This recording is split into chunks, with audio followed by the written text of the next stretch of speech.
Hello, everyone, and welcome to the first session of this exciting webinar series. Today's focus is on tackling some of the most pressing challenges in the textile waste ecosystem. Through this session, you will gain valuable insights into innovative solutions, discover actionable ideas for driving change, and explore opportunities to collaborate within the ecosystem. Get ready for an engaging discussion that turns challenges into opportunities and sparks meaningful conversations. We do have some do's and don'ts throughout the webinar. Feel free to drop your questions in the Q&A section on the right. There is a small triangle, square, and circle icon you will see on the right-hand side. Please keep your cameras on for the duration of this webinar, and please stay muted unless speaking. There are interactive segments throughout this webinar, so be sure to participate. Let's look at the agenda, what we have in. In the first part of the webinar, you'll get a closer look at the key challenges in the textile ecosystem through our issue analysis, which will run for 40 minutes. The second half will bring you engaging conversations with stakeholders where speakers will share real-world insights and highlight the opportunities for change, which is also timed at 40 minutes. We'll wrap up the session by addressing your questions. Let's kick things off by learning more about Enviu. Devansh is our regional program manager who will give you an overview. Devansh, over to you. Thank you, Tulika. Thanks a lot for this. Hello, everyone. I'm Devansh. It's nice to be here with all of you here today. Enviu is a venture builder that started in Netherlands in the year 2004. We believe in an economy that serves people and planet, and in the power of entrepreneurship to take us there. Together with our partners, we build companies that address social and environmental challenges and drive failing markets to a new normal. Enviu today is present in 4 different regions: Netherlands in the Europe, East Africa, South Asia, especially India, and Southeast Asia, where we are working on 4 sectors: packaging, mobility, food, and textiles. How do we do it? Enviu takes a 4-pronged approach to these solutions. 1, first and foremost, identify the root causes, leverage points, and opportunities in the sector we want to create an impact in, which is why we have all gathered here today to understand the issue analysis that we have done in the post-consumer textile waste in India. Second, we ideate and validate multiple system-changing models, which can become interventions that create a direct and positive impact at scale. Additionally, we also work on influencing and inspiring market participants by showcasing these new models so that we can move together towards a new normal. The textile value chain in India today generates 7.2 million tons of waste annually because of unsustainable consumption and limited recycling solutions and circular models, which results to around 80% of the waste ending up in landfills. This is a value chain that has 40 million people working in dangerous conditions, out of which 65% are women. Our vision here at the Reweave program is to move from a linear to a circular and inclusive system in India. And currently, we are working on 3 aspects of the value chain. One is the circular solutions and the venture building for circular models, enabling the collection infrastructure, which our partner CIF does, and also influencing consumer behaviors to move towards more responsible and sustainable consumption. As part of the closing the loop on textile waste work that we are doing in India, we plan to, by 2027, divert 20,000 tons of textile waste while generating 400% days of direct and indirect employment. Currently, we are building 4 disruptive ventures, and our partner CIF builds the capacities amongst waste workers and waste entrepreneurs to collect and segregate textile waste. The program is supported by IKEA Foundation, Alvalit Philanthropies, and Samohika Shakti, which is a collective impact initiative of H&M Foundation. Before I hand it over to Tanvi to take you through the issue analysis, I want to point out why issue analysis is important. Issue analysis is important because it helps us understand the stakeholders in the ecosystem. what is their scale, where are they, and what is the role that they play in the system, and then identifying that these pain points that these stakeholders face.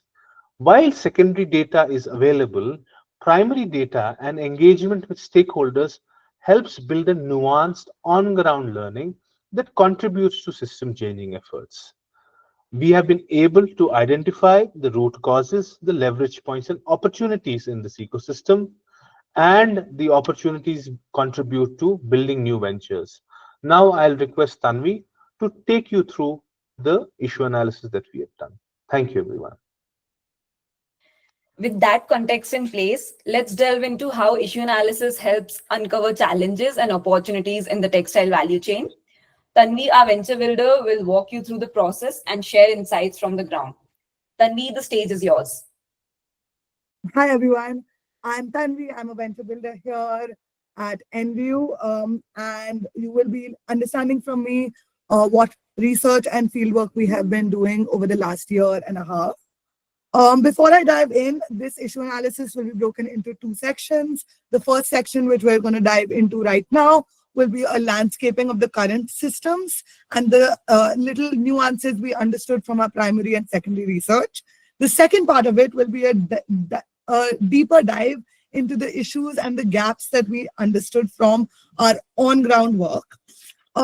As you can see on the slide already, India accounts for 8% of global textile waste volumes each year, which accounts for 7.2 million tons year on year. Of this, about 45% is accounted for by pre-consumer waste at 3.26 million tons, and post-consumer waste accounts for a whopping 55%. Next slide, please. And of course, these numbers continue to rise. This is accounted for two main key factors, the first being consumption and of course, the production practices of the region.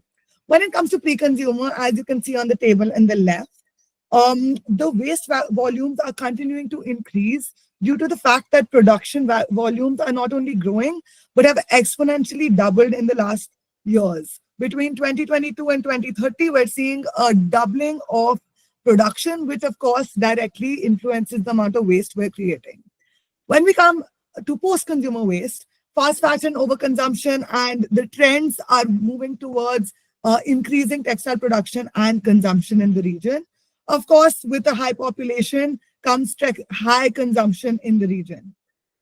Additionally, higher per capita expenditure on apparel increases consumption and ends up disposing, and users end up disposing textiles much faster. On average, in rural India, we see 4 to 6 years of use per garment, and in urban India, 2 to 3 years on average. India has traditionally been a recycling hub, and as you can see from the map, there have been two major regions for recycling. In the north, there's a cluster with Panipat, Amroha, Mohali, and Nimrana. And in the south, we have Tirupur, Erode, and Coimbatore. While these are recycling hubs that have existed for centuries, their fragmented nature does not allow for scaling at a national level, but rather a local recycling hub has been created in both regions. While we say that 1% of textile waste is globally recycled, India has already been a frontrunner and recycles 19% of the domestically created waste each year, followed by Bangladesh and Vietnam by 5% each. And while we have a recycling hub, we are seeing that most of the recycled material and the input for recycling is looked at as pre-consumer material. We are seeing that high quantities of pre-consumer material is being recycled year on year, whereas if you compare it to the amount of post-consumer material going in, it's a much lower quantity. If you also see on the right side, if you can click the lika for me, the preferred feedstock is currently very specific. Could you just... Yeah, it's... Yeah, I'm so sorry. Slide is not... I can keep going and you can... Yeah. Come back to the slide.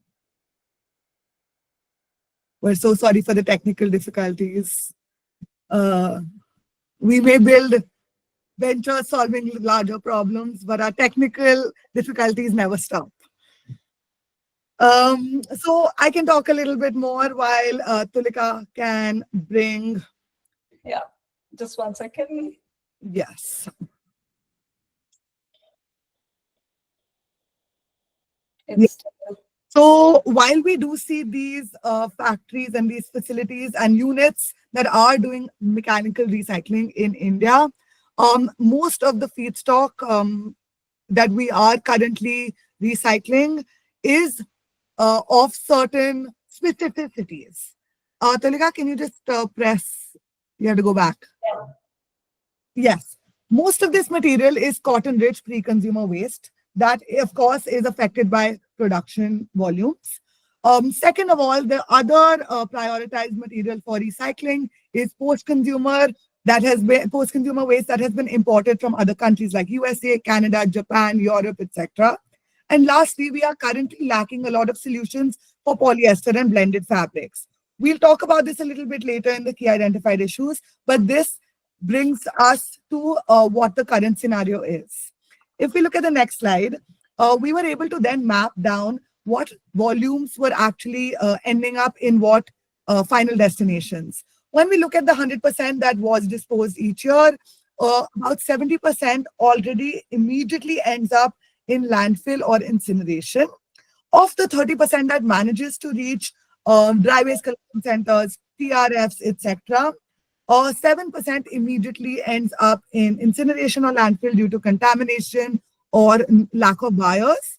7% ends up in resale if you look up, and it goes back into the use phase. And lastly, about 16% ends up in circular business models. When we talk about circular business models, this also breaks up into a lot of different areas. Going upward and back into use, if you can go back. Put and back into use, we have 7% going to businesses that upcycle and recycle these materials. We have about 8% going into other industries like wipers, felt making, so downcycling and ending up in landfill eventually. And about 1% is lost due to material loss, pre-processing, etc. We then understood the entire stakeholder, the value chain of stakeholders, if we look at the next slide. And from our learnings, we were able to map these players on two main matrices. The first being the capital intensity and their scale, and the second being the nature of their organization, from inorganized to highly organized. The informal and small organizations in the bottom left quadrant, as you can see, is a very large market share of players. They hold about 90% of the market share of the ecosystem and is dominated by players like Wagri and other collection communities, and of course, other dry waste collection centers and pre-consumer processors. These players do not have a lot of influence in the industry, bargaining power, or compliances. The next, if you see on the top right, are the large and formal players. They hold about 5% of the market, and they require high capital to run, which of course ends up with high influence and high compliances. Following that, on the top left is the informal and large. As you can see, this quadrant is pretty empty. There aren't a lot of players. These are more wholesalers, processors who actually are subcontracted a lot of the work of the industry. And lastly, we have small and formal players. On the bottom left, we see mostly 3 players. These are small and low influence players who help us valorize waste in a more organized manner. Of course, with the highly informal nature of the system, as you could see in the previous slide, there is a major effect on the entire stakeholder system.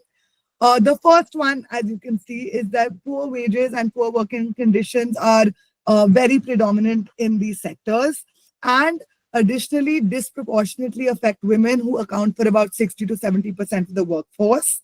Secondly, most large players or brands usually subcontract a lot of their work, which makes them unaware of their activities in tier 2 and tier 3 cities and suppliers.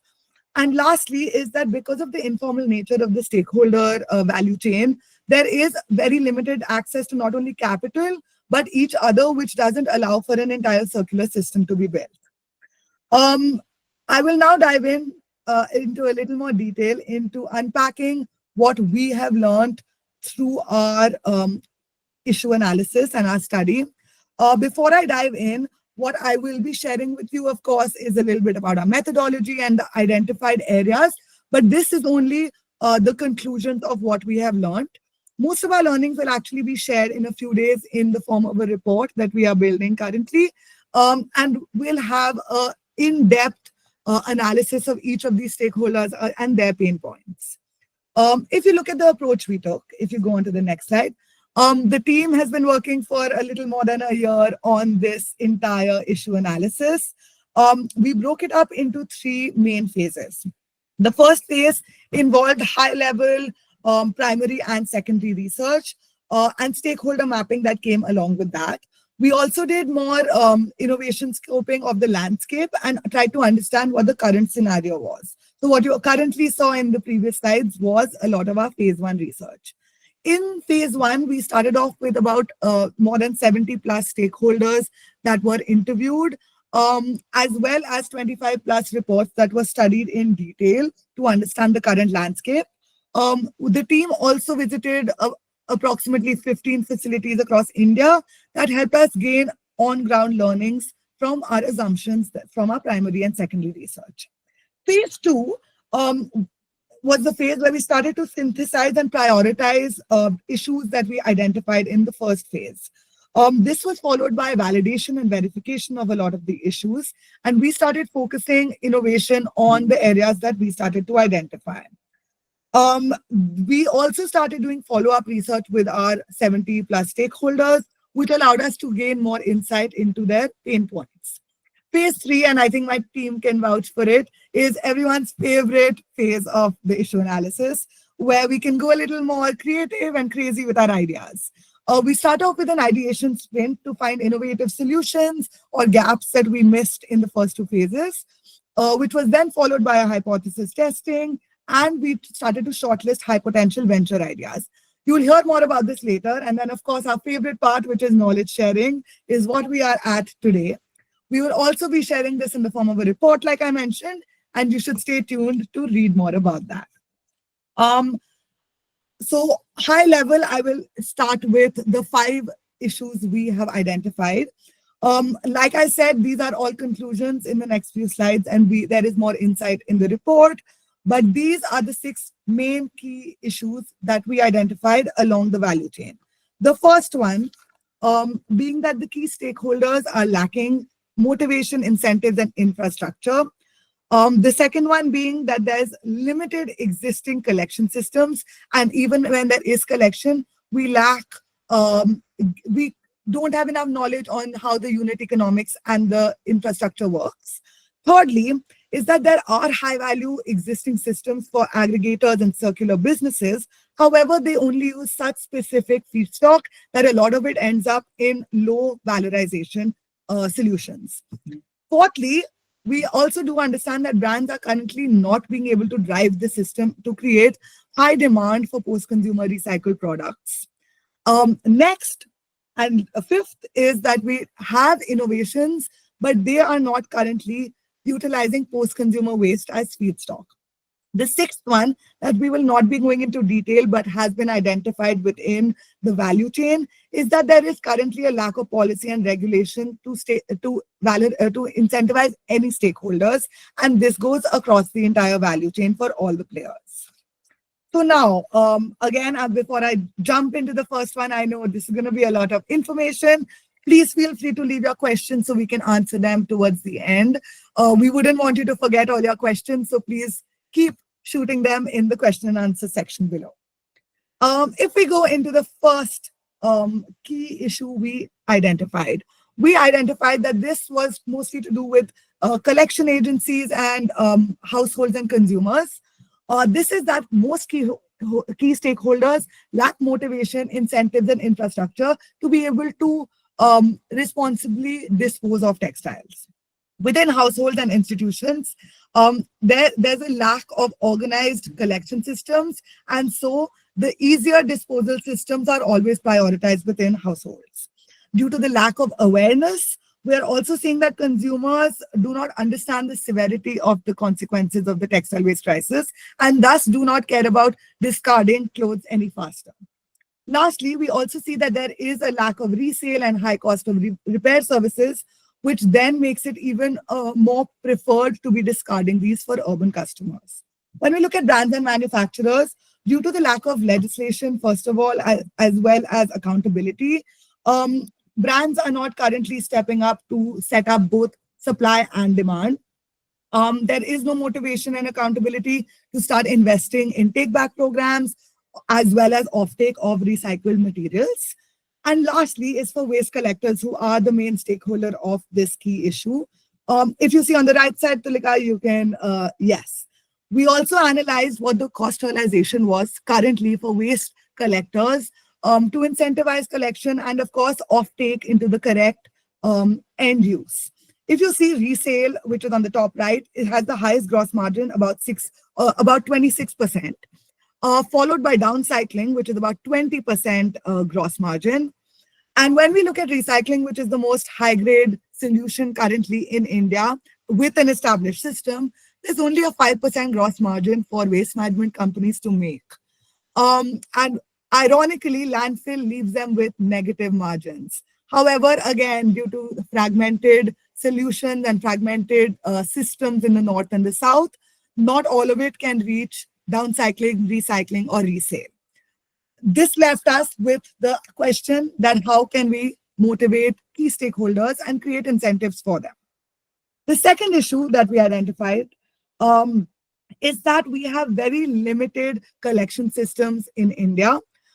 This over the value chain affects mostly collectors and aggregators. And of the current collection systems, as you can see in the pie chart on the left, 65% of total textile waste is collected through municipal dry waste collection. Followed by that, 28% is disposed through channels of donations and charity. Next, 5% is through collector communities like Wagris, Bartanwalas, etc. 1.5 by collection drives, which are more circular businesses conduct their own collection drives. And lastly, a mere 0.5% is collected through brand take-back programs. While 65% is diverted through municipal dry waste collection centers, the collection system still struggles with unit economics and the quality of waste. This is also partly because the waste is collected in a mixed channel rather than a segregated channel already. While it has convenient access, you can press that now, Tulika, for disposal and has high penetration into local systems, it struggles with storage infrastructure, the quality of textile waste, and of course, the valorization after the material is stored and segregated. We've also spoken to a range of different players. Tulika, if you can we put some quotes on the screen. A lot of problems with contamination, extended storage, restriction in certain areas of the cities makes dry waste collection centers struggle with value realization towards the end of the entire process. The next issue that we identified is that high waste circular solutions do exist today in India. I already spoke about the existing systems for recycling. Of course, there are other solutions that also exist. However, the utilization of post-consumer waste still remains very low. We deep dived into the requirements of circular businesses to understand what kinds of waste are they actually requiring for their businesses to thrive. What we identified is that most of them have very specific requirements, which of course hinders post-consumer being adopted in these existing businesses. There are two main groups, as you can see on the left side, abundance, yes, of crosses there. Two main groups of players have two different problems. If you see these players on the left, this is mostly second-hand thrift stores, upcycling and recycling. They have quality constraints. Of course, with second-hand, we can't have wear and tear and contamination in the clothes, which makes post-consumer lesser looked at feedstock. Second of all, recycling also struggles to use post-consumer due to low fiber strength, due to the usage patterns within our households. On the right side, you see that some players also have problems with quantities. Um, these come from the unique nature of post-consumer domestic waste, and certain solutions like recycling and some downcycling solutions cannot use this because of high blends, polyester, etc. Due to low quality quantities and the uniqueness of every garment, the adoption of post-consumer for these businesses is definitely hindered. You can see in all three of our quotes below, upcyclers, recyclers, and thrift stores, all of them do talk a lot about particularity of the feedstock, which makes it a barrier for adoption. You can also read a lot more about this in the report. As synthesizers, I try to make this in this table. We have a deep dive on each of these players on the left side and their pain points and how you can support them as businesses. The next issue that we identified is more focused on the brand side. As you can see in this visual on the left, we try to understand the links between brands, sorters, and recyclers. And what we understand from our learnings is that brands can incentivize and, of course, accelerate the entire system to work together. If you look at the bottom, it's all interconnected. If brands start demanding post-consumer fabrics, we then see recyclers trying to increase their post-consumer recycled yarns each year. With that, there is a demand for sorted post-consumer waste in higher quantities. And with that, as you saw in the previous slide, sorters will find incentives to not only scale, but start making profits. With these profits, these models start becoming more and more viable across India. And in this entire situation, we are able to not only scale, but there will be higher adoption of post-consumer recycled waste. We will also have higher adoption of recycled output. This current lack of adoption, coupled with the lack of transparency and traceability, has hindered adoption further. The lack of collection systems, the non-compliance, and of course, the lack of legislation leaves a gap between brands and the acceleration of this adoption of post-consumer waste. We also see in this issue that if brands can accelerate this, then all of the stakeholders can thrive.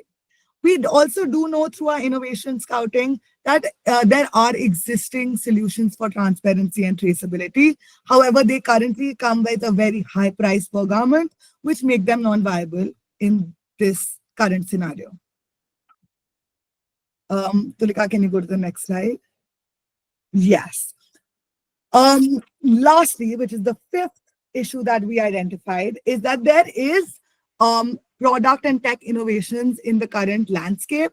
However, they of course come with R&D costs and limited incentives. And while production patterns show an increase in polyester and blended materials year on year, the solutions for these materials still remain very few and not at scale, of course. This, and of course, the lack of solutions for secondhand, resale, etc., result in a lot of recyclable material ending up in downcycling solutions. As you can see, Tulika, you can show the rest of it and some more too. The three main solutions we have for our blended waste here is downcycling. The first being wipers, the second being felting, and the third being bedding and filling of bedding. Today, traceability and transparency solutions are there. However, R&D and prototyping involve very high, considerable time and resources, which currently is not happening in the industry. With that, I'm going to close on the 5 issues. But what we learn at Enviu is that we want to find these opportunities in problems. And of course, victory will come from that in the long run. What we did from our 5 identified issues and the learnings is we then mapped them down as system interventions. We also wanted to understand the underlying issues and we want to identify them in accordance to three main factors and three more systemic changes we want to create. The first being patterns. These are traditional ways of working, procedures, rules, and set ways of working. The next being structures. So these are authoritative, more organized, and collaborative ways of working. And lastly, being mental models. These are beliefs, traditions, and values that we all follow consciously and subconsciously. We have mapped all the issues, and again, this is a very high level, and you will find more in the report. And we did then dive deeper through our ideation to start building these ventures. And so, of course, when it came to these problems, we have already started finding solutions and building ventures to solve for these problems. As you can see, Tulika, you can go to the next slide. When it comes to the mental models, to solve the problems of conscious disposal and convenience in disposal, we are building reTex. You will hear more about that in the next few slides, but it's a closed loop model for textile waste from the hospitality industry. To solve the problem of the lack of secondhand and coupled with the trends of thrifting and secondhand in India, we're building Kilin, a peer-to-peer platform for young people to buy and sell secondhand garments. To solve the problems of sorting and scaling the activities and facilitating offtake, we of course work with partners such as CAIF, who help build capacities and ecosystems for waste entrepreneurs that in turn help us build ventures. To solve the problems of creation of circular solutions for polyester and blends, we're building TGF. You'll hear about it in a few minutes again, but with TGF, we're creating high quality felt from low quality textiles. And lastly, to solve for the problems of adoption of post-consumer domestic waste for brands and accelerate adoption, we're building Remind, a solution dealing with recycled denim from post-consumer domestic waste and creating value-added products for adoption with brands. With that, I have covered what our issue analysis learnings have been in the last year and a half. And I will now ask you all, please don't scan this QR code. I'm actually going to put this poll up in the chat in a second. And we'd love to hear, according to your experiences, your role in the industry, and your learnings. We'd like to know what you think is the biggest barrier. So if you could go and vote in the poll so that we can learn from your learnings too. I'm going to also pass this on back to Tulika. And thank you all for listening. We look forward to all your questions. So much, Tanvi. That was a lot of information. But now that you have gotten a glimpse into how we analyze issues and focus on key areas within the textile value chain, let's shift gears and explore what this work looks like on the ground. Meet Krishna, a third-generation waste picker turned micro-entrepreneur and an inspiring change maker in Bangalore's waste management ecosystem. Starting his journey as a waste picker, Krishna now leads the Domlur Kartavya Dry Waste Collection Center, where he manages the processing of 15 tons of recyclable waste each month. Beyond his day-to-day operations, Krishna is also a co-developer of the award-winning Waste Samaritan app, which helps monitor waste aggregation at the household level. Playing an important role in the programs such as Closing the Loop and Samohika Shakti, Krishna's work exemplifies how individual efforts can drive impactful change, create sustainable livelihoods, and advance circularity in the community. Let's hear it from Krishna.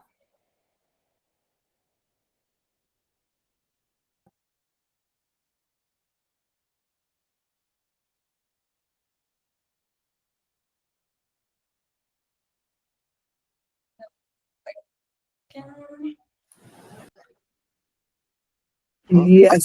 ನಾನು childhood ಇಂದನೇ West picking ಕೆಲಸ ಮಾಡ್ಕೊಂಡಿದ್ದು. ಆಮೇಲೆ 2011 ನಲ್ಲಿ first driveways collection centre ಇದೆ ಡೊಮ್ಲೂರ್ ward number 112. ಅಲ್ಲಿ ಒಂದು ಸುಮಾರು 12 waste picker ನಾವೆಲ್ಲ ಸೇರ್ಕೊಂಡು ಆ ಸೆಂಟರ್ ನ ಶುರು ಮಾಡಿದ್ವಿ. ಅದು ಮನೆಯಿಂದ ಡ್ರೈವೇಸ್ ಕಲೆಕ್ಷನ್ ಮಾಡ್ಕೊಂಡು ಬಂದು ಅದನ್ನ ಸೆಗ್ರಿಗೇಷನ್ ಕ್ಯಾಟಗರಿ ವೈಸ್ ಮಾಡಿ ರೀಸೈಕ್ಲಿಂಗ್ ಫ್ಯಾಕ್ಟ್ರಿ ಕಳಿಸಿ ಲ್ಯಾಂಡ್ ಫೀಲ್ಡ್ ಅನ್ನ ಉಳಿಸೋ ಕೆಲಸನ. ನೀವು ಸ್ಪೆಸಿಫಿಕಲಿ ಟೆಕ್ಸ್ಟೈಲ್ ವೇಸ್ಟ್ ಜೊತೆ ಬಟ್ಟೆ ವೇಸ್ಟ್ ಜೊತೆ ಯಾವಾಗಿಂದ ಕೆಲಸ ಮಾಡ್ತಿದ್ದೀರಾ, ಆಮೇಲೆ ಏನಕ್ಕೆ? ಅವಾಗ ನೋಡಿ ಸರ್, ನಾವು ಡ್ರೈ ವೇಸ್ಟ್ ನಲ್ಲಿ ನಾವು ಸುಮಾರು ವೇಸ್ಟ್ ಪಿಕರ್ ನಲ್ಲಿ ಕೆಲಸ ಮಾಡ್ತಾ ಇದೀವಿ. ಮುಖ್ಯವಾಗಿ ಡ್ರೈ ವೇಸ್ಟ್ ನ ನಂಬ್ಕೊಂಡೇ ನಮ್ಮ ವೇಸ್ಟ್ ಪಿಕರ್ ಕಮ್ಯುನಿಟಿ ಇರೋದು. ಸುಮಾರು 4,25,000 ಜನ ಇದೀವಿ ಅಂತ ಒಂದು ಡೇಟಾ ಹೇಳ್ತಾ ಇದೆ. ಇವಾಗ ಹೊಸ ಹೊಸ ಸ್ಕೀಮ್ಗಳು ತರ್ತಾ ಇದ್ದಾರೆ, ಹೊಸ ಹೊಸ ಸಿಸ್ಟಮ್ ತಗೊಂಡ್ ಬರ್ತಾ ಇದ್ದಾರೆ. ಅವಾಗ ಆತರ ಇರುವಾಗ ನಮ್ಮ ವೇಸ್ಟ್ ಪಿಕರ್ ಕಮ್ಯುನಿಟಿಗೆ ಎಲ್ಲೋ ಒಂದು ಜಾಗದಲ್ಲಿ ಭಯ ಆಗ್ತಾ ಇದೆ. ಹಂಗಾದ್ರೆ ಫ್ಯೂಚರ್ ಅಲ್ಲಿ ನಾವು ಏನು ಮಾಡೋದು? ಇವಾಗ ನೀವು ಸಡನ್ ಅಂತ ಒಂದು ರೂಲ್ಸ್ ತಗೊಂಡ್ ಬಂದ್ಬಿಟ್ಟು ಕ್ಲೋಸ್ ಮಾಡ್ಬಿಟ್ಟು ನಾವ್ ಏನ್ ಮಾಡೋದಂತ ಒಂದು ಯೋಚನೆ ಮಾಡ್ತಾ ಇರುವಾಗ, ಅವಾಗ ನಾನು ಯೋಚನೆ ಮಾಡಿದೆ, ಸರಿ ಯಾಕೆ ನಾವು ಟೆಕ್ಸ್ಟೈಲ್ ವೇಸ್ಟ್ ನ ಹೋಗ್ಬಾರ್ದು, ನಮ್ಮ ವೇಸ್ಟ್ ಪಿಕರ್ ಅದರಲ್ಲಿ ಕೆಲಸ ಮಾಡಬಾರ್ದು ಅಂತ ನಾನು ಯೋಚನೆ ಮಾಡಿ 2018-19 ಪೈಲಟ್ ಆಗಿ ಶುರು ಮಾಡಿದೆ ಡೊಮ್ಲೂರ್ನಲ್ಲಿ. ಅವಾಗಲೇ ನಾನು ಸಪ್ರೇಟ್ ಆಗಿ ಒಂದು ವೆಹಿಕಲ್ ನ ಹಾಕಿ ಮನೆ ಕ್ಲಾತ್ ನ ಕಲೆಕ್ಷನ್ ಮಾಡ್ಕೊಂಡು ಬಂದೆ. ಆಮೇಲೆ ಅದನ್ನ ತಗೊಂಡ್ ಬಂದ್ಬಿಟ್ಟು ಅದನ್ನ ತಿರ್ಗಾ ಕ್ಯಾಟಗರಿ ವೈಸ್ ಸೆಗ್ರಿಗೇಷನ್ ಮಾಡಿ, ಮತ್ತೆ ಮನೆಯವ್ರಿಗೆ ಸ್ವಲ್ಪ ರಿಕ್ವೆಸ್ಟ್ ಮಾಡಿ ಸ್ವಲ್ಪ ವಾಶ್ ಮಾಡಿ ಕೊಡಿ, ಯಾಕಂದ್ರೆ ಲ್ಯಾಂಡ್ ಫೀಲ್ಡ್ ಹೋಗ್ತಾ ಇದೆ. ಆಮೇಲೆ ಮೆತ್ತಿಗೆ ನಮ್ದು ಹಸಿರುದಲ್ಲ ಅಂತ ಒಂದು NGO ಇದೆ, ಅವ್ರ ಜೊತೆ ಸೇರ್ಕೊಂಡು ಇದು ಇನ್ನ ದೊಡ್ಡ ಮಟ್ಟಕ್ಕೆ ಮಾಡ್ಬೇಕಂತ ಯೋಚನೆ ಮಾಡಿ ಆಮೇಲೆ ಇವಾಗ 10 ಡ್ರೈವೇಜ್ ಸೆಂಟರ್ ನಲ್ಲಿ ನಮ್ಮ waste picker community textile waste separate ಆಗಿ ಕಲೆಕ್ಷನ್ ಮಾಡಿ ಅದನ್ನ ರೀಸೈಕ್ಲಿಂಗ್ ಮತ್ತೆ ಅಪ್ಸೈಕ್ಲಿಂಗ್ ಅಂಡ್ ಡೌನ್ ಸೈಕ್ಲಿಂಗ್ ಈ ತರ ಕೆಲಸ ಮಾಡೋದಕ್ಕೆ ನಮ್ಮ ವೇಸ್ಟ್ ಪಿಕರ್ ಎಲ್ಲ ಇವಾಗ ತೊಳ್ಕೊಂಡಿದೀವಿ. ನಮ್ಮ ವೇಸ್ಟ್ ಪಿಕರ್ ಎಲ್ಲಾ ಸೇರಿ ಇವಾಗ ತನಕ 180 ಟನ್ ಟೆಕ್ಸ್ಟೈಲ್ ವೇಸ್ಟ್ ನ ಲ್ಯಾಂಡ್ ಫೀಲ್ಡ್ ಇಂದ ಉಳಿಸಿ ರೀಸೈಕ್ಲಿಂಗ್ ಕೆಲಸ ಮಾಡಿದ್ವಿ. ಈ ಟೆಕ್ಸ್ಟೈಲ್ ವೇಸ್ಟ್ ನ ನಾವು ಶುರು ಮಾಡಿ ಇಲ್ಲಿ ತನಕ ಸುಮಾರು ಒಂದು 60 ಜನಕ್ಕೆ ಗ್ರೀನ್ ಜಾಬ್ ಹೊಸದಾಗಿ ಕ್ರಿಯೇಟ್ ಮಾಡಿದೀವಿ ಇದು ಟೆಕ್ಸ್ಟೈಲ್ ವೇಸ್ಟ್ ಇಂದ. ಯಾಕಂದ್ರೆ ನಾನು ಶುರು ಮಾಡಕ್ ಮುಂಚೆ ಎಲ್ಲಾನು ಲ್ಯಾಂಡ್ ಫೀಲ್ಡ್, ಇದು 160 ಟನ್ ಮನೆದು ವೇಸ್ಟ್, ಸುಮಾರು 20 ಟನ್ ಅವ್ರು Enviu ಅವ್ರದ್ದು ಹೋಟ್ಲಿಂದ ಕಲೆಕ್ಟ್ ಮಾಡೋದು. ಸುಮಾರು 60 ಜನ ಕೆಲಸ ಅಂದ್ರೆ ಯೋಚನೆ ಮಾಡಿ ಎಷ್ಟು ಕೆಲಸನ ವೇಸ್ಟ್ ಪಿಕರ್ ಜಾಬ್ ಕ್ರಿಯೇಟ್ ಮಾಡಿದೆ. ಹಸಿರುದಳ, CIF ಆಮೇಲೆ ಸಾಮೂಹಿಕ ಶಕ್ತಿ ಬಗ್ಗೆ ಮಾತಾಡಿದ್ರಿ, ಹೆಂಗ್ ಸಪೋರ್ಟ್ ಆಗಿದೆ ನಿಮ್ದು ಟೆಕ್ಸ್ಟೈಲ್ ವೇಸ್ಟ್ ಅಲ್ಲಿ, ಸ್ವಲ್ಪ ಹೇಳ್ತೀರಾ ಅದ್ರ ಬಗ್ಗೆ? ಹಸಿರುದಳ ವೇಸ್ಟ್ ಪಿಕರ್ ಸಪರೇಟ್ ಇಲ್ಲ, ಅದು ಹಸಿರುದಳ ಯಾರಂದ್ರೆ ನಾನೇ. ಇದೆಲ್ಲ ಬಂದ್ರೆ ಮಾತ್ರನೇ ನಮ್ಮ ವೇಸ್ಟ್ ಪಿಕರ್ ನೆಕ್ಸ್ಟ್ ಲೆವೆಲ್ ಹೋಗೋದಕ್ಕೆ. ಆತರ ಇರುವಾಗ ಇವಾಗ ಆಮೇಲೆ ನಮ್ಮ ಸಾಮೂಹಿಕ ಶಕ್ತಿ ಬಂದ ಮೇಲೆ ಅದು ಬಂದ್ಬಿಟ್ಟು ತುಂಬಾ ಹೆಲ್ಪ್ ಆಯ್ತು. ಯಾಕಂದ್ರೆ ಡಿಫ್ರೆಂಟ್ ಆರ್ಗನೈಸೇಷನ್ ಎಲ್ಲ ಜೊತೆ ನಮ್ಮ ವೇಸ್ಟ್ ಪಿಕರ್ ನ ಕನೆಕ್ಟ್ ಮಾಡಿದ್ರು. ಇವಾಗ ಕೈಫ್ ಇರ್ಬೋದು, Enviu ಇರ್ಬೋದು. ಆದ್ರೆ ಇವ್ರು ಬಂದು ನಮ್ಮ ವೇಸ್ಟ್ ಪಿಕರ್ಗೆ ಒಂದು ಕನೆಕ್ಟ್ ಮಾಡುವಾಗ ನಮ್ಮ ಲೈಫ್ ಇನ್ನ ಒಂದು ನೆಕ್ಸ್ಟ್ ಲೆವೆಲ್ ಹೋಗೋದಕ್ಕೆ ಒಂದು ಶಾಸ್ತ್ರ. ಇವಾಗ ಇಲ್ಲೇ ತಗೊಳ್ಳಿ, ಬಂದ ಮೇಲೆ ಟೆಕ್ಸ್ಟೈಲ್ ವೇಸ್ಟ್ ನಾನ್ ಮಾಡ್ತಾ ಇದ್ದೀನಿ, ನಾನು ಮಾಡೋದನ್ನೇ ರೀತಿನೇ ಬೇರೆ ಆಯ್ತು. ಮತ್ತೆ ನನಗೆ ಅದರಲ್ಲಿ ಪ್ರಾಫಿಟ್ ಕೂಡ ನನಗೆ ಒಳ್ಳೆ ರೀತಿಯಲ್ಲಿ ಬರ್ತಾ ಇದೆ. ಇದರಲ್ಲಿ ಕಂಟಿನ್ಯೂ ಆಗಿ ಕೆಲಸ ಮಾಡಿ ಇನ್ನ ನಮ್ಮ ವೇಸ್ಟ್ ಪಿಕರ್ ಜೊತೆ ಇನ್ನು ಯಾರು ಇದಾರೆ ಅವರೆಲ್ಲ ಕನೆಕ್ಟ್ ಮಾಡಿ ನಮ್ಮ ವೇಸ್ಟ್ ಪಿಕರ್ಗೆ ಅವ್ರ ಲೈಫ್ ನಲ್ಲಿ ಮೇಲೆ ಬರೋದಕ್ಕೆ ಅವರು ಇನ್ನ ಕೆಲಸ ಮಾಡ್ಬೇಕಂತ ನನ್ನ ಆಸೆ ಇವಿ. ಆದ್ರೆ ನಮ್ಮ ಆಸೆ ಏನಂದ್ರೆ ಇನ್ನ ಮೋರ್ ಟೆಕ್ಸ್ಟೈಲ್ ವೇಸ್ಟ್ ಅನ್ನ ನಾವು ರೀಸೈಕ್ಲಿಂಗ್ ಮಾಡ್ಬೋದು. ಮತ್ತೆ ಜನರು ಕೂಡ ಒಂದು ನಂಬಿಕೆ ಬರುತ್ತೆ, ಹೌದು ನಾನು ಕೊಡೋ ಬಟ್ಟೆ ಬಂದ್ಬಿಟ್ಟು ಕರೆಕ್ಟ್ ಆಗಿ ಹೋಗ್ತಾ ಇದೆ, ಎಲ್ಲಿ ನಮ್ದು ಹೋಗ್ತಾ ಇಲ್ಲ ಅಂತ. ಫ್ಯಾಕ್ಟ್ರಿ ಮಾಡ್ಬೇಕಂದ್ರೆ ಏನೇನ್ ಬೇಕು ನೋಡಿ ಸರ್. ಈಗ ಗವರ್ಮೆಂಟ್ ಲೆಜಿಸ್ಲೇಷನ್ ಪಾಲಿಸಿ ಎಲ್ಲ ಬರುತ್ತಲ್ಲ, ಅದು ನಿಮ್ದು ಈ ಟೆಕ್ಸ್ಟೈಲ್ ಸ್ಪೇಸ್ ಇದೆ ಅಲ್ಲ, ಅದ್ರಲ್ಲಿ ನಿಮ್ಗೆ ಹೆಂಗ್ ಎಫೆಕ್ಟ್ ಆಗುತ್ತೆ ಅನ್ಸುತ್ತೆ? ಇವಾಗ ತಗೊಂಡ್ ಬರೋ ಪಾಲಿಸಿ ಎಲ್ಲ ನೋಡಿದ್ರೆ ನಮ್ಗೆ ಏನು ಅರ್ಥನೇ ಆಗ್ತಾ ಇಲ್ಲ ಸರ್. ಯಾಕಂದ್ರೆ ನಿಮಗ್ ಗೊತ್ತು, ನಮ್ಮ ವೇಸ್ಟ್ ಪಿಕರ್ ಕಮ್ಯುನಿಟಿ ಯಾರಿಗೂ ಓದಕ್ಕೂ ಬರೀಕ್ಕೂ ಬರಲ್ಲ. ಆದ್ರೆ ನಾವು ನಮ್ಮ ಲೈಫ್ ಈ ವೇಸ್ಟ್ ನಲ್ಲಿ ನಾವು ತೊಳ್ಕೊಂಡಿರೋದ್ರಿಂದ ಗೌರ್ಮೆಂಟ್ ಕೂಡ ಅರ್ಥ ಮಾಡ್ಕೋಬೇಕು. ನಮ್ಮ ಕಮ್ಯುನಿಟಿ ಇದರಲ್ಲಿ ಕೆಲಸ ಮಾಡ್ತಾ ಇದೆ ನಮ್ಮ ದೇಶಕ್ಕೋಸ್ಕರ, ನಮ್ಮ ಪರಿಸರಕ್ಕೋಸ್ಕರ ಅಂತ ಯೋಚನೆ ಮಾಡಿ ನಮ್ಮ ವೇಸ್ಟ್ ಪಿಕರ್ ಕಮ್ಯುನಿಟಿ ನಾವ್ ಏನಿದೀವೋ ನಾವು ಯಾರು ನಿನ್ನೆ ಮೊನ್ನೆ ಬಂದಿರೋರಿಲ್ಲ. ಸುಮಾರು 80 ವರ್ಷ ಹಿಸ್ಟ್ರಿ ಇದೆ. 3rd generation 4th generation waste picker ಇದೀವಿ. ಅದನ್ನ ನಾಪಕ ಇಟ್ಕೊಂಡು ಗೌರ್ಮೆಂಟ್ ಏನೇ ಒಂದು ಕಾನೂನು ಮಾಡಿದ್ರು, ಏನೇ ನೀವು ರೂಲ್ಸ್ ಮಾಡಿದ್ರೆ ಕೂಡ ನಮ್ಮ ವೇಸ್ಟ್ ಪಿಕರ್ ನ ಅದನ್ನ ಒಳಗೆ ಕೊಂಡ್ಕೊಂಡು ನೀವು ರೂಲ್ಸ್ ಮಾಡ್ಬೇಕಂತ. ಆತರ ಇರುವಾಗ ನೀವು ರೂಲ್ಸ್ ಮಾಡುವಾಗ ಅದು ಪರ್ಟಿಕ್ಯುಲರ್ ಆಗಿ ಸ್ಪೆಷಲ್ ಆಗಿ ವೇಸ್ಟ್ ಪಿಕರ್ ಹೆಸರು ಮೆನ್ಷನ್ ಮಾಡಿ ಈ ಕ್ಲಾತ್ ಗಂತಾನೆ ಅದನ್ನಲ್ಲಿ ಕೂಡ ವೇಸ್ಟ್ ಪಿಕರ್ ತಗೋಬೇಕು, ವೇಸ್ಟ್ ಪಿಕರ್ ಕಲೆಕ್ಟ್ ಮಾಡ್ಲಿ. ಈಗ ನಿಮ್ದು ಡ್ರೈವೇಜ್ ಕಲೆಕ್ಷನ್ ಸೆಂಟರ್ ಇದೆ, ನಮ್ದು Enviu ಅಲ್ಲಿರೋ ವೆಂಚರ್ಸ್ಗೆ reTex ಆಗ್ಲಿ, ಬೇರೆ ಗುಡ್ ಫೆಲ್ಟ್ ಆಗ್ಲಿ, ಅದಕ್ಕೆಲ್ಲ ಹೆಲ್ಪ್ ಆಗ್ತಿದೆ. ನಿಮಗೆ ಹೆಂಗ್ ಹೆಲ್ಪ್ ಆಗ್ತಿದೆ ಅದರಿಂದ? ಅದ್ ಸ್ವಲ್ಪ ಹೇಳಿರೋ ಸರ್. ಹೇಳೋದು ಇವಾಗ ನಾನು ನಡೆಸ್ತಾ ಇರೋದು ಒಂದು ಅರ್ಧ ವೇಸ್ಟ್ ಇಂದ ಹೇಳಿದ್ರೆ ಅರ್ಧ ನೀವು NUV ಬಂದು ಆ ಬಟ್ಟೆ ಕೊಟ್ಟ ಮೇಲೆ ಸರ್, ಇವಾಗ ನೀವು NVD ಏನು ನಮ್ಗೆ ಬಟ್ಟೆ ಕೊಡ್ತಾ ಇದ್ದೀರಾ ಅದನ್ನು ನಾವು ಆ ಇನ್ಕಮ್ ಕೂಡ ಇದ್ರಲ್ಲಿ ಹಾಕಿ ನಾವು ಈ ವಾರ್ಡ್ ನಲ್ಲಿ ಸಕ್ಸಸ್ಫುಲ್ ಆಗಿ ಕೆಲಸ ಮಾಡ್ತಾ ಇದೀವಿ ಸರ್. ಯಾಕಂದ್ರೆ ನಾವು ಡೋರ್ ಟು ಡೋರ್ ಮಾಡೋದೆಲ್ಲ ಇವಾಗ ಫ್ರೀ ಆಗಿ ಕಲೆಕ್ಷನ್ ಮಾಡ್ತಾ ಇದೀವಿ. ಸಪೋಸ್ ಏನಾದ್ರು ಈ ಬಟ್ಟೆದ ಸಿಸ್ಟಮ್ ಇಲ್ಲ ಅಂದ್ರೆ ಈ ವೇಸ್ಟ್ ನಲ್ಲಿ ಬರೋ ಹಣನ ನಾವು 15 ಜನ ಮತ್ತೆ ಈ ಸೆಂಟರ್ನ ರನ್ ಮಾಡೋಕೆ ಕಷ್ಟ ಆಗಿರುತ್ತೆ. ನೀವು ನಮ್ ಜೊತೆ ಕಂಟಿನ್ಯೂ ಮಾಡ್ಬೇಕು, ಮತ್ತೆ ಇದರಿಂದ ನಮ್ಗೆ ಬೇರೆ ಮಟ್ಟಿಗೆ ನೀವು ಕರ್ಕೊಂಡು ಹೋಗ್ತೀರಾ ಅಂತ ಒಂದು ನಂಬಿಕೆ ನಮ್ಗೆ. ಆ ನಂಬಿಕೆನಲ್ಲಿ ನಿಮ್ಗೆ ಈ ಟೈಮ್ ನಲ್ಲಿ thanks.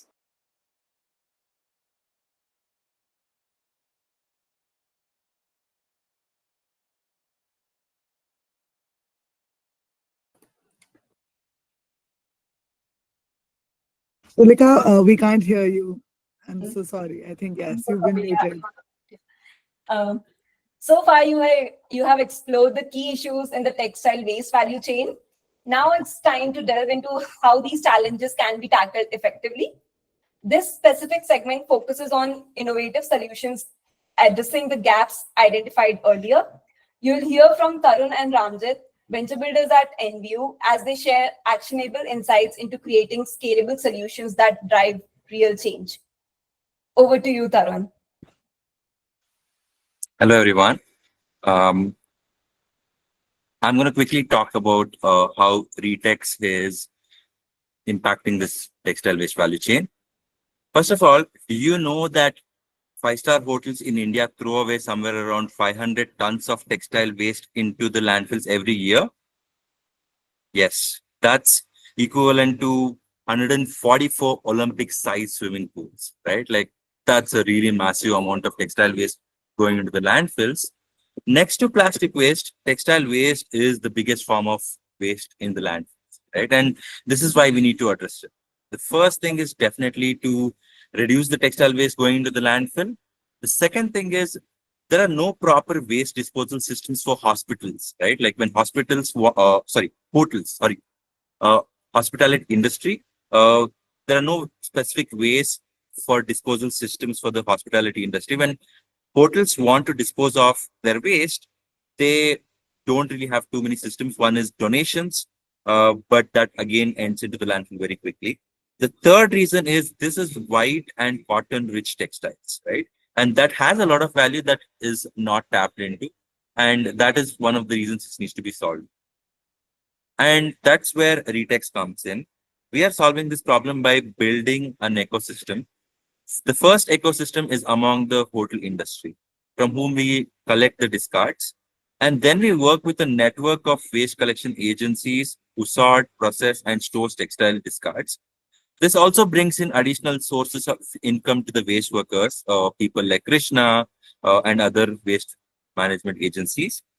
Thirdly, we're also working and building a network of off-takers like mechanical recyclers, chemical recyclers, paper makers, home textile products makers to create recycled home textile products. Ultimately, the goal is to close the loop by enabling the hospitality industry to adopt recycled home textile products in their processes. By mobilizing these three ecosystems, reTex is building a circular textile value chain, giving hospitality textile waste a second spin. We are looking for more funding as we speak, so let's talk if you're interested. Over to Ramjit to talk about the good felt. Thanks, Tarun. Hello, everyone. To introduce myself, I'm Ramjit, a venture builder in Enviu. I handle the Goodfelt and denim venture Reweave. Today, I take this opportunity to talk about the Goodfelts. As Tanvi mentioned, post-consumer waste accounts almost 55% of the waste generated in India. India generates almost 4.7 million tons of post-consumer waste, and close to 85% ends in landfill. The Goodfelt is dedicated to addressing the problem by focusing specifically on post-consumer textiles that has no utility or value and providing a new lease of life. The Goodfelt is working on reducing the burden on landfills significantly and increasing the longevity of textiles and circularity.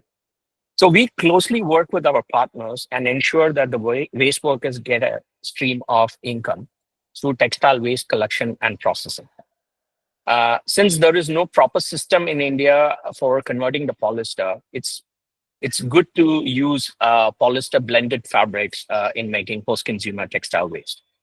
Our aim is to develop top quality felt while collaborating with brands and partners and simultaneously transforming into impact, wealth, and livelihood. We ensure our products meets the standards, industrial standards, and that are perfectly aligned with various applications. Currently, our felt is being used for packaging, heavy industry, machine packaging, fashion accessories, acoustic, and thermopaneling. So the current range of felt is ranging from 250 GSM all the way until 950 GSM. However, we are into a continuous product development process and aim to launch new qualities by Q1 of 2025, along with some traceability solutions. So our aim is to adopt speed to market in 2025 and a just-in-time production model where we can reach out to the customer as much as possible and to achieve our North Star of 2,000 tons by 2028. We're looking for support in terms of partnership building, technical assistance, and capacity initiative. So as part of the expansion strategy, we are also open for new grant fund opportunity and innovative funds. Thank you.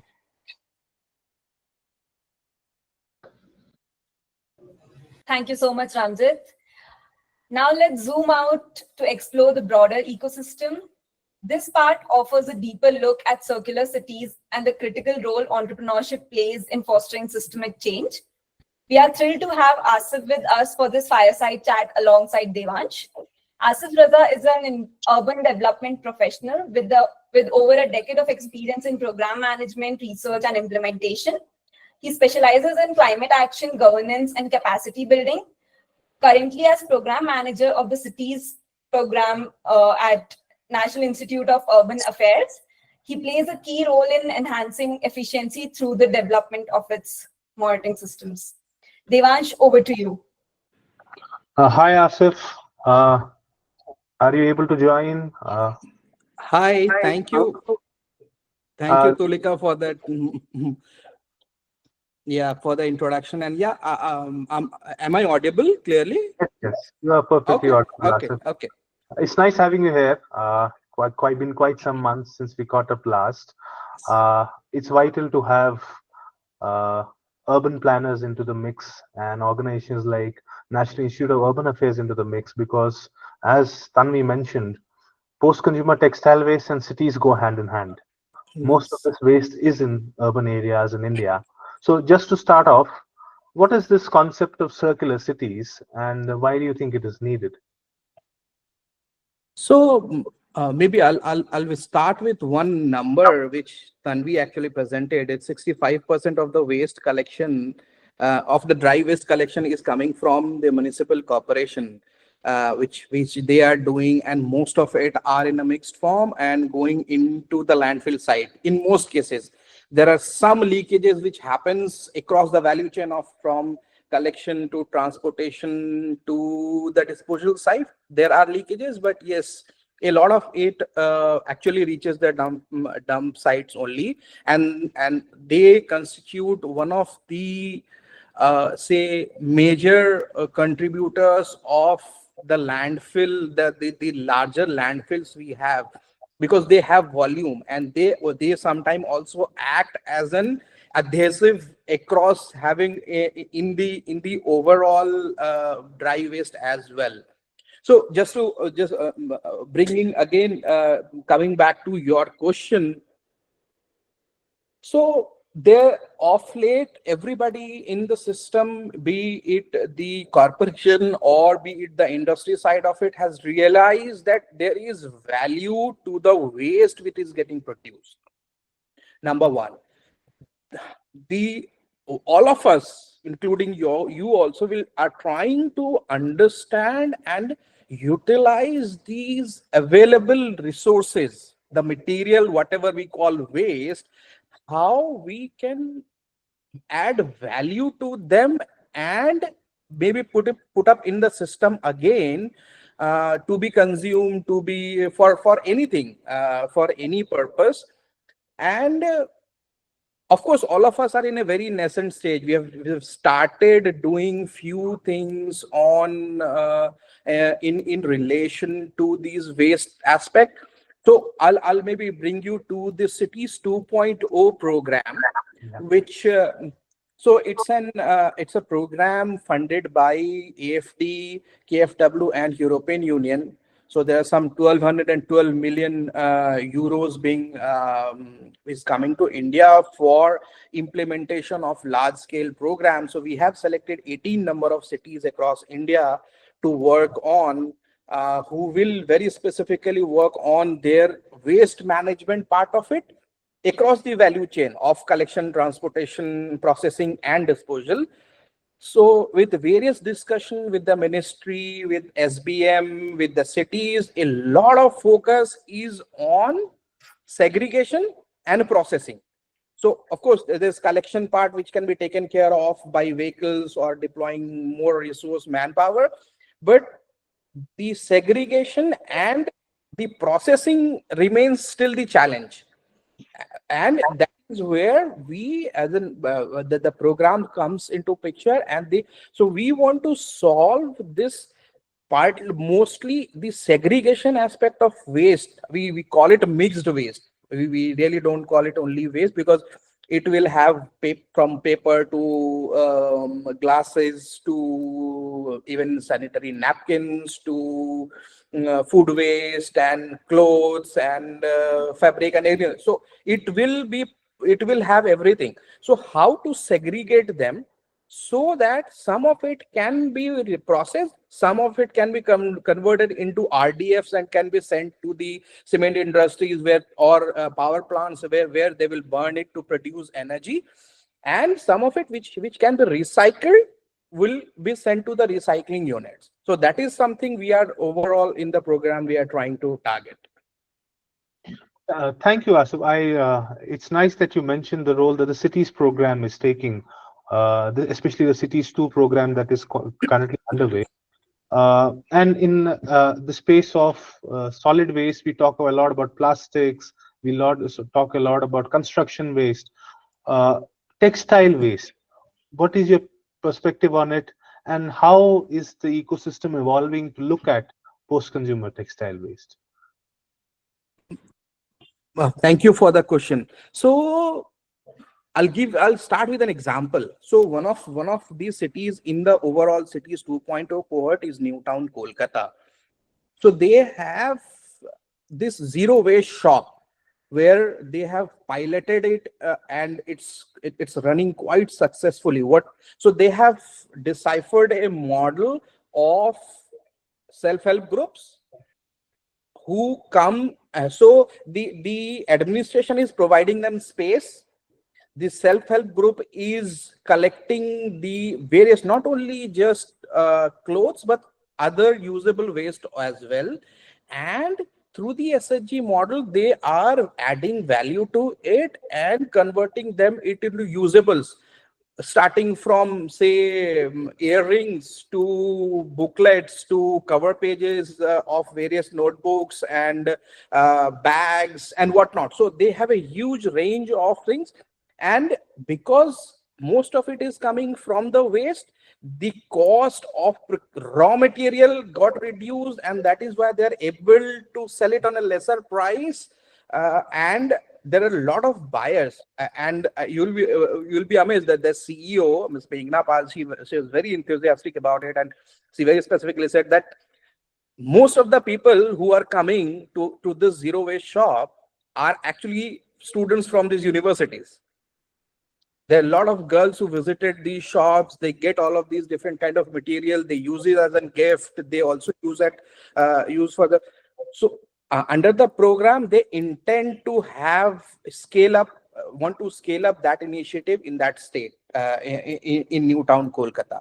Similarly, other cities are also, so most cities are putting up their pre-processing units, or say pre-processing segregation unit, where the latest technologies will be utilized, where the waste which is coming as a mixed will be segregated, and of course these clothes will be segregated from the larger thing.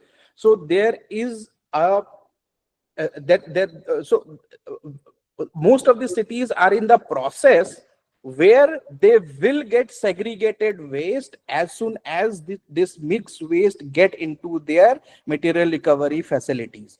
So the issue of getting the raw material will be solved, because now you will get segregated waste from the plant itself. So that is where we are trying to, and most cities will have these processing facilities, because we have very specifically told all cities that, look boss, if you want to process mixed waste, we are not going to fund you. You will have to have segregation in place, so that the raw material which can be recycled should be recycled and go to recycling facilities, and whatever is not, then think about it in different terms. So that is something is our approach as of now. I think, thank you, because especially the fact that the Gen Z is coming to these shops really focuses on the consumer behavior side that we are also trying to work on, which creates the demand. And the initiative like the cities program and the cities specifically are undertaking solves for the challenge of the collection sorting infrastructure on ground. Could you just briefly just mention the number of cities where the cities program is currently functioning today? So we have cities program, city investment to innovate, integrate, and sustain is the full form of the program. So there are two phases of it. Under phase one, there were 12 cities who were working on various urban infrastructure project, starting from schools to slum housing to biodiversity park to riverfront development to e-autos and whatnot. That was phase one. In phase two, there are 18 cities as of now, 18 cities selected who will get funding to the tune of 80 to 100 crores or 135, maximum 135 crores to implement this waste management system at the city level. So the beneficiary is the smart city, and they will implement these projects for the larger benefit of the city. If you want names, so Srinagar, Jaipur, Udaipur, Rajkot, Ujjain, Jabalpur, Panaji, Tiruvananthapuram, Madurai, Thanjavur, Belagavi, Bilaspur, Newtown, Agartala, Guwahati, Muzaffarpur, Agra, Bareilly. So we have a spread across the country. The selection was actually also, there's one parameter that we need to have, that geographical consideration also in the selection of the cities. So we are working across all of these cities. Okay, I think the momentum has been started by us being there, and NIUA's presence across so many cities is Philip on the on-ground part of the waste management, textile waste. Final question, since we are all gathered here, it's a wide collection of the textile and apparel industry, especially focused on post-consumer textile waste. How can we collaborate together with the Cities 2.0 program? And is there any scope of venture building that you see that we can contribute to?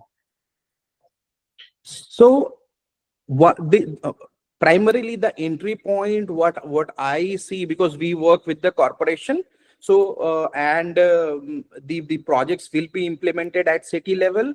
So you primarily become, when I say you, the overall entrepreneurial community or the industry itself, which includes starting from cement industries to power plants to plastic recycling units to textile processing units and whatnot. So you can be part of the overall system, where you become the consumer of the segregated waste a city is producing on a daily basis. And so you take that waste, you add value to it, and then of course sell them or utilize them and process. So the major entry point is that. So we are trying to build this system in place where you get the raw material, Now it is also you as in the industry will have to come into picture, and where you have the processing units in place. So you also can take approach of say clustered approach. You don't have processing units at all the sites. You can have a clustered approach. Okay, fine, one in north zone, one in south zone, and east west, and then subsequently all of this way, specifically the textile which is producing from these segregated. Because one thing I can very specifically ensure, because of the technology we are trying to implement in these cities, the segregation part will be taken care of. So there will be very less amount of work, or say that will be done or will be required by the processing units. Because with these latest technologies of optical recognition, the AI in place and whatnot, so most of this you will get the waste fabric, which is specifically only fabric and not mixed with, or there's nothing mixed with it. So that is something, and I think that is the entry point for you as of now. Okay, I think that's a good call to action for the entrepreneur community and the off-taker side. There are a few brands here in present. I think this is quite a heartening sign for the industry at large as well. Thank you, Asif, for joining us today. There are quite a few questions coming up for you in the Q&A section. We'll address that after the final session with Denim Deal gets over. Thanks a lot. So thank you so much. Thanks for inviting me. Thank you. Tulika, over to you, please. Thank you, Asif. Thank you, Devansh. As you have heard from our venture builders and Asif, the power of collaboration plays a key role in adoption of circularity. Some players have already tried and tested this, and one such powerful driver is Denim Deal. We would like to introduce Nicola, a founding member of Denim Deal, join us today. With over 25 years of experience in fashion and textiles, Nicola has led transformational initiatives for globally recognized brands like Calvin Klein, Tommy Hilfiger, and Van Heusen. His expertise in building sustainable strategies and driving product innovation has made a significant impact on the industry. Nicola, the stage is yours. Yeah, thank you. Hello, guys. Thanks to inviting me and to give me the opportunity to present the Denim Deal initiative. We are the concrete example of what does it mean using post-consumer recycled cotton. Yeah, this is all our mission. So we want globally to stimulate brands and suppliers and the whole supply chain to introduce post-consumer recycled cotton to make new jeans and new fabric. Yeah. Next slide, please. So we have a team. We are based in Amsterdam. We are a foundation. We are a mix of different experts, different let's say backgrounds, so journeys in our professional life. I'm coming from the brands, but a lot of people coming from the industry, mix of nationalities, all based in Europe, except Richard, based in North America. Next slide, please. So who we are. So we are public-private. I think we had a lot of conversation before, the role of governments, cities, and the private. So it's a mix between them. And to scale post-consumer recycled cotton in denim. We want to create a non-competitive environment between the different stakeholders to make sure a pragmatic approach is important and extremely action-driven. So we want to catalyze and this collaboration spirit between the shareholders to share expertise, share learnings, and to move the trigger. So we want to scale impact. We want to drive scale at impact. And we want to have this amazing target. We want to reach 1 billion pair of jeans by 2030, containing minimum 20% post-consumer recycled cotton. Yeah. So we want to build resilience in our business, and all the different denim suppliers, all the different chains are represented, and it's all about collaboration in action. Next slide, please. So this ecosystem, public-private. So you have governments. Amsterdam City, Amsterdam region, we talked about the role of cities before. We have brands because we need to foster demand, but also collectors, sorters, recyclers, spinners, mills, manufacturers. It's how we can close the loop the most efficient possible and to stimulate the use of PCR cotton in our new jeans. Next slide, please.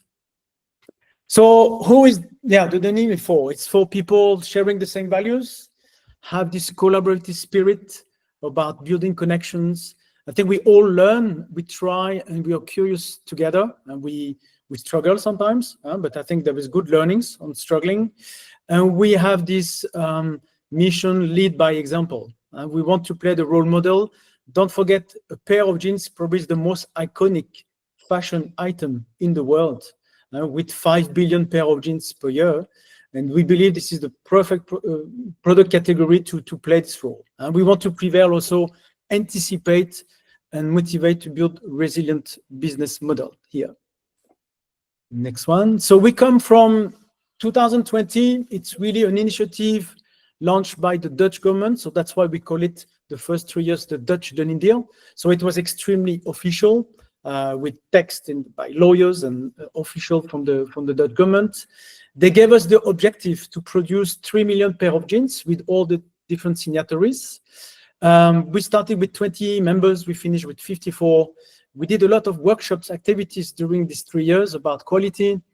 There is still myth busters about using post-consumer recycled cotton in yarns, transportation, how we move waste from countries to the others, traceability and feedstock. And in terms of achievement, at the end of the 3 years, we multiply by 4 the initial targets. So 12 million pair of jeans have been produced with the stakeholders. So we are extremely proud, and we believe we are the proof of concept that pure collaboration, truthful collaboration, can maximize impact. Yeah. So this is, next slide, please. So we believe we have a good business case, a good circular business case, let's call it. So we believe that the Denim Deal could be international now. We can have the whole globe to be reached. So that's why we believe in this approach of different hubs around the world, try to copy and mimic a little bit the same methodology, process, collaboration between public and private to make sure that we can reach our target, 1 billion pair of jeans with 20% post-consumer recycled cotton. We have 40 members plus already, and we are extremely action-driven pilot. So I can talk today, but the most important, it's how we engage some of the topics. And we take also legislation and regulation role. Probably Europe is the most mature, but we take as a stick to make sure that everybody is going to comply also with that. Next one, please. So this global approach, I mentioned it before, starting from Amsterdam City, Netherlands, and now we want to have these different hubs all over the world. I want just to zoom in, on why we are talking to India, why we have this vision of sub-India. There is many parameters here. So you're a huge market, yeah, in terms of consumers. So first, you're generating a lot of post-consumer textile waste. So that's one. So how we can find a solution of that. So, and also we talk about creator of change. I think you mentioned before, so how we can engage Indian consumer to this circularity mindset, because I think it's one of the struggles we have in Europe. But I think sooner we start in India, better it is, educate people. Secondly, your industry is extremely, in a way, mature on collecting, sorting, also spinning and recycling.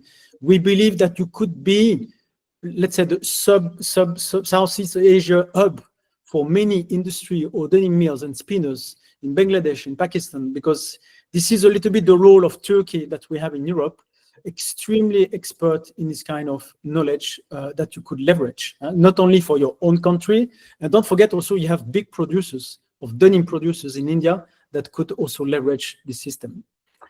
Next one, please.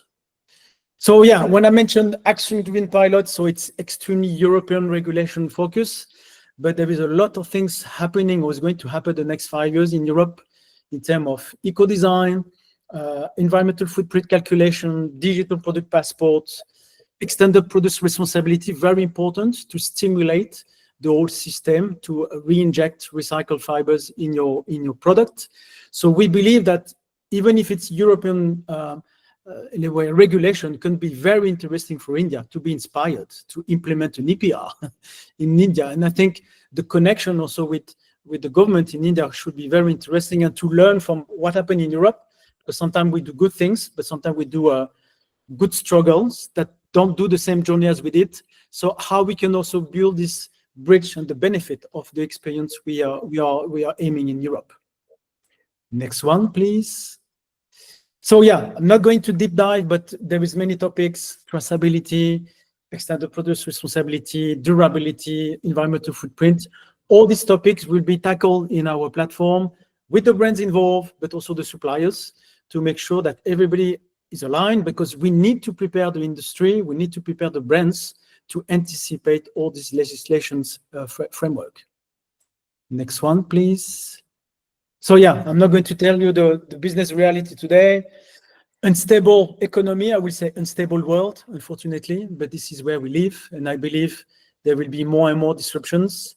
Legislation framework also, let's see what's going on, but will be more and more intense. Greenwashing or greenwashing, brands stop communicating because they don't know what they're doing or they don't do nothing.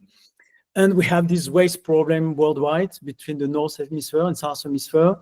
Next slide, please. And we believe that the ideal value here for you guys will be driving connection. We believe in truthful connection between all the stakeholders, how we can find solution for all these ways we generate in Europe, you generate in your own continent, how we can be extremely resilient to legislations, and afterwards, all this work, how we can make confident communication, but also engaging consumer in the equation.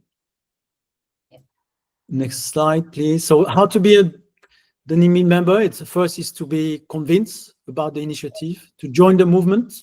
So we can do set your own targets. I think each brand or each meals, we are monitoring also a little bit the target by individuals, but as a collaborative. And then we have access to a lot of benefits. So we do a lot of webinars, workshops, concrete pilots on legislations, on technical supports, how to communicate correctly, how to enhance connection with the customer or consumer. I think this is very important, and how also it could boost a little bit your reputation and show your leadership in this topic. And I think the last slide is how you can connect to me, connect to Laura. She's our program manager, to make sure that you can understand a little bit what our initiative. That's it for me. Thank you so much, Nicola. That feels like a lot of information that we have given you in past 1 hour. Hope everyone is still with us. And the floor is now open for questions. We have addressed a lot of questions in the chat throughout. We'll still address we'll still address the questions. I'll start doing that. And you please feel free to drop your questions now also, and please mention who it's addressed to. I think we can start with one question which is addressed to Nicola, the last one. Yep. Nitin is asking what the price difference between conventional cotton denim and 20% PCR denim, which is cheaper? Yep. So look, I'm looking back. We were 3-4 years ago. Yeah, we started. I started post-consumer recycled cotton 4 years ago. When we started to have this conversation with the mills, there was a kind of upcharging cost at the fabric level. Yeah, it started at the beginning because it was new. It was more difficult to process. There is less efficiency. There is less productivity. Access to this feedstock is more difficult. So I think on the fabric level at that time, we were talking about 20 cents per meter upgrade. But step by step, when you stimulate and you have more and more volumes and you foster the demand, we could see there is a kind of flat price between virgin cotton, but also virgin cotton at that time was very fluctuating also. But we could say that today we don't see any increase.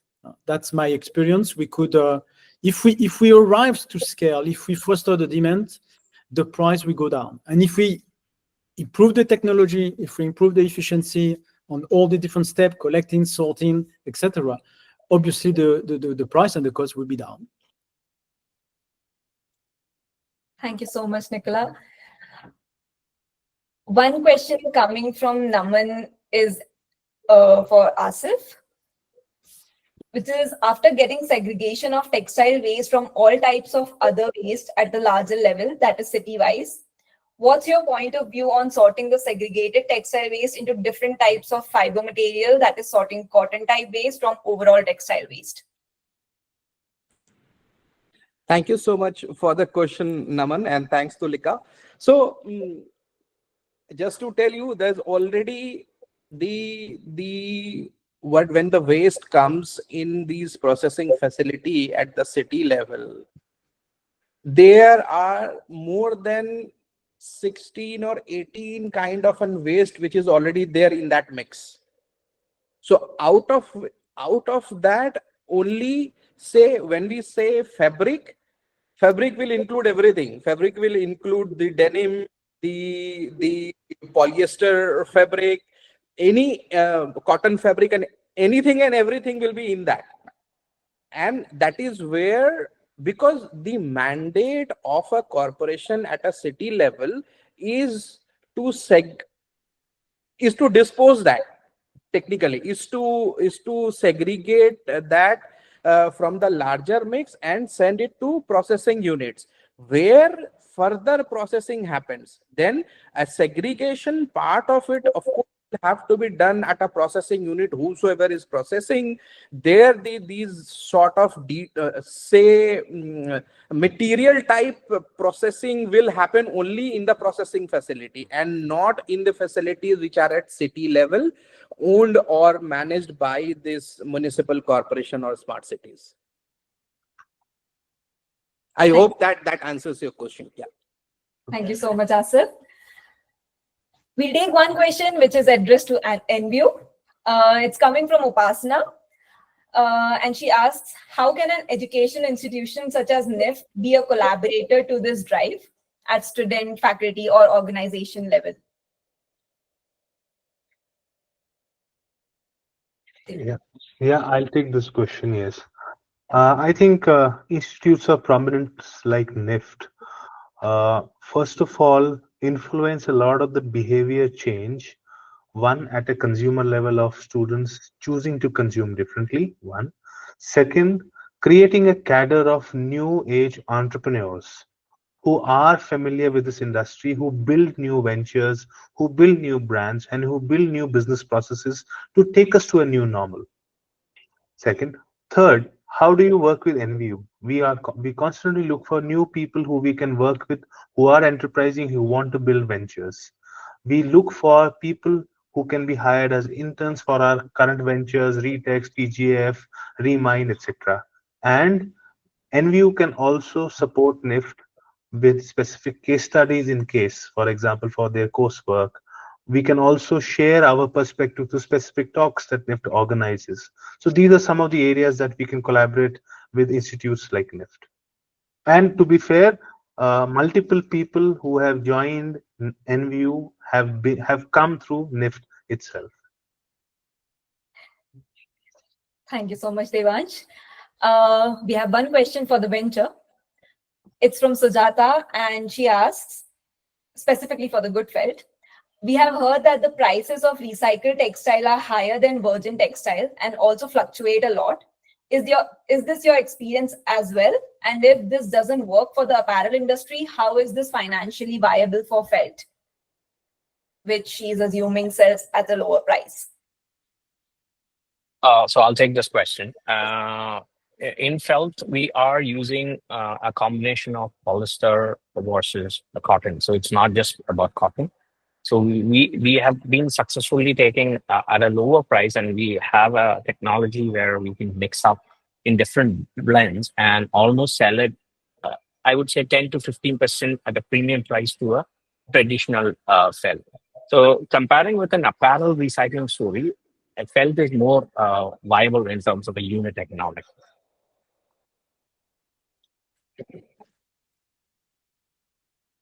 Thank you, Ramjit. Upasana, hope we answered your question. Another question coming in for Asif is from Rob, which is, how would the flow of supporting funds of the cities project go?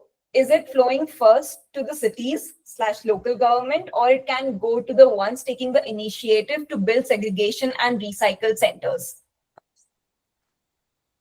So starting with the fund under the cities program is going to the city authority. In this case, the smart cities mission or the smart city SPV, which is there, who will implement these larger projects which are focused. So look, waste management is a subject of the municipal corporation. Municipal corporation of any city is supposed to do the waste management part of it, and that is constitutionally. So government of India is trying to support these governments at the city level to implement projects which can help the city manage its waste. Like I said, the objective of the corporation is not to do processing.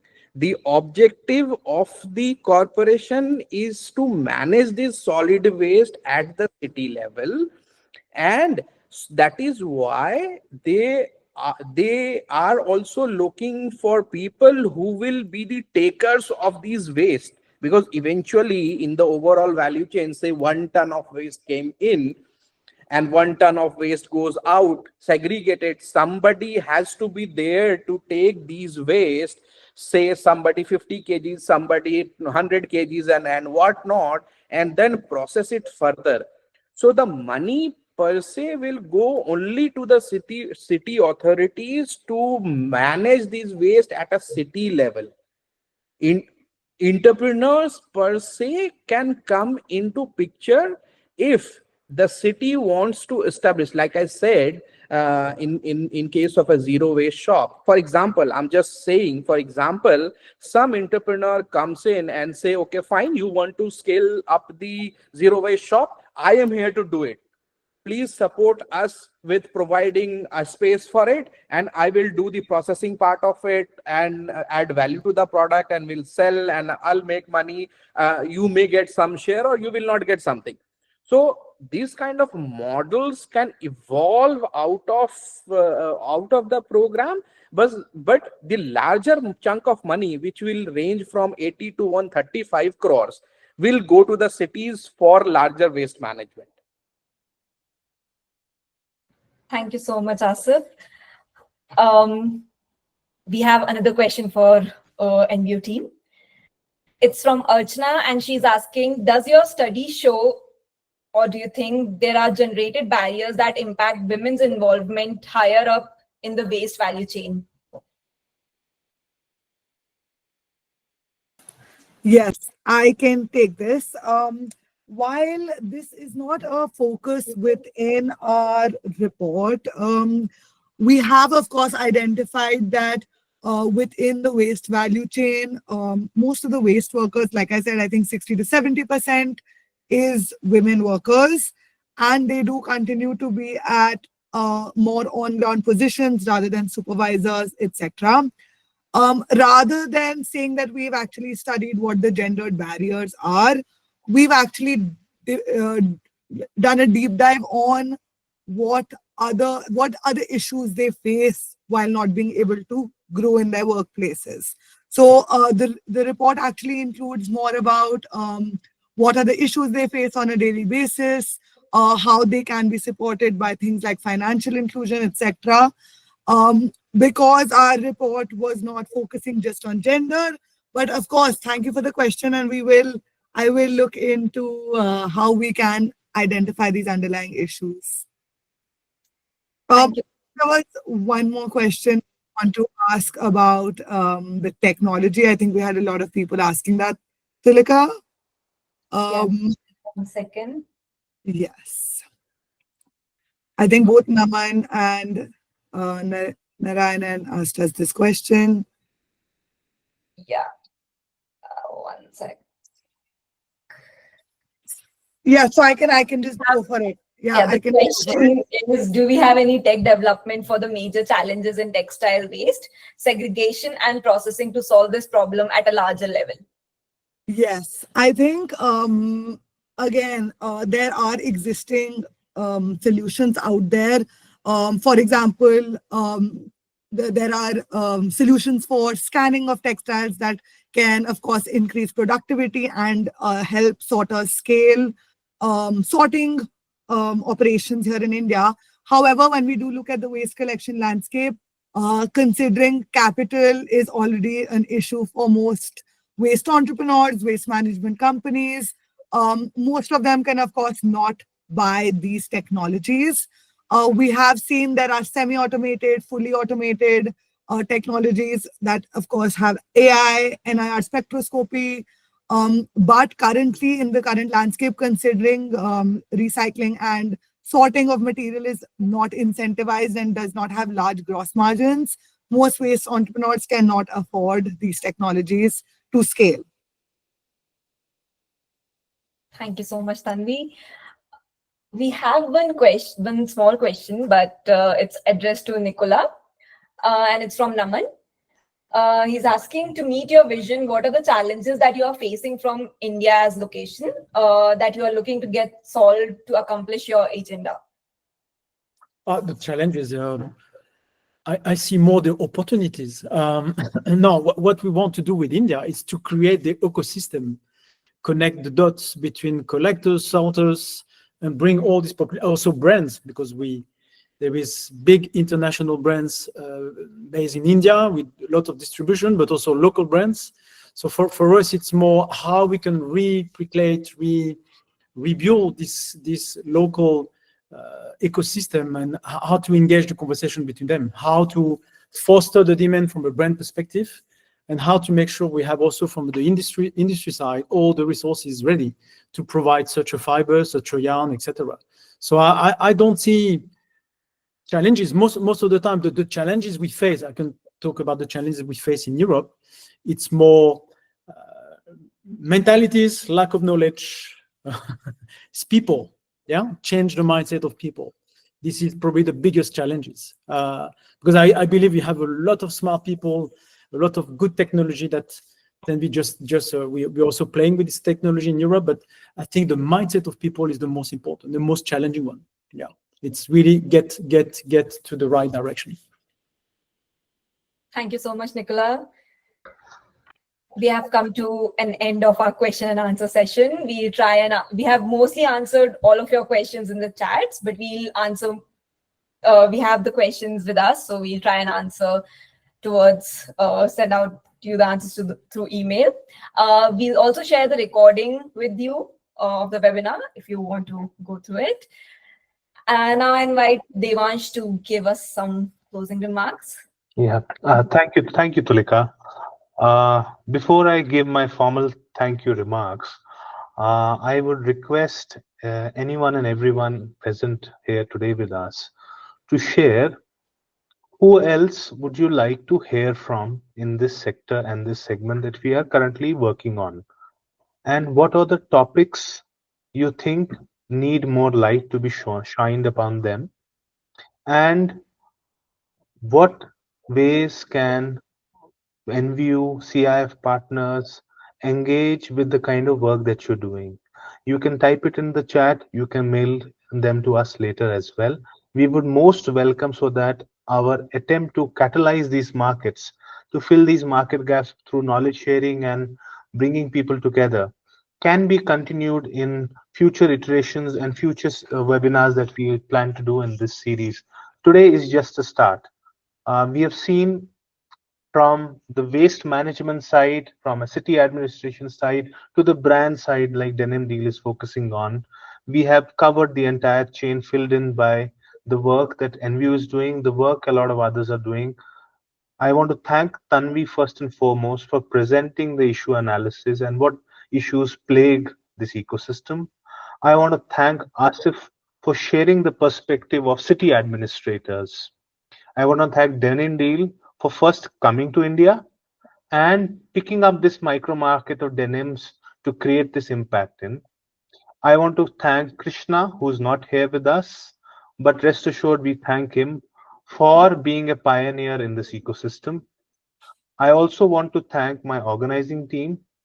And lastly, I also want to thank IKEA Foundation, Alvalit Philanthropies, and Samhika Shakti, a collective of H&M Foundation, to initiate this momentum in post-consumer textile waste, something we belong to and something we wish to transform. Any other feedback that you might have for us, please feel free to mail us. Any other questions anyone has, please feel free to mail us, and we are happy to address them, and we are happy to collaborate. And looking forward to seeing you in more such events in the future. Thank you. Thank you, everyone.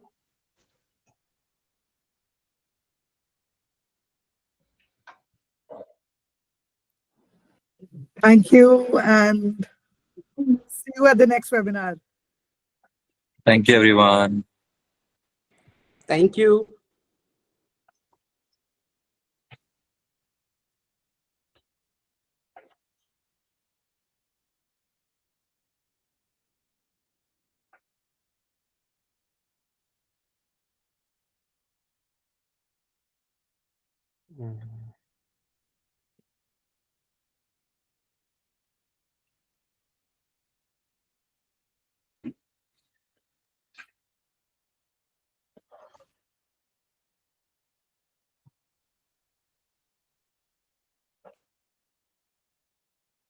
Tulika, you can also stop sharing screen. Yeah.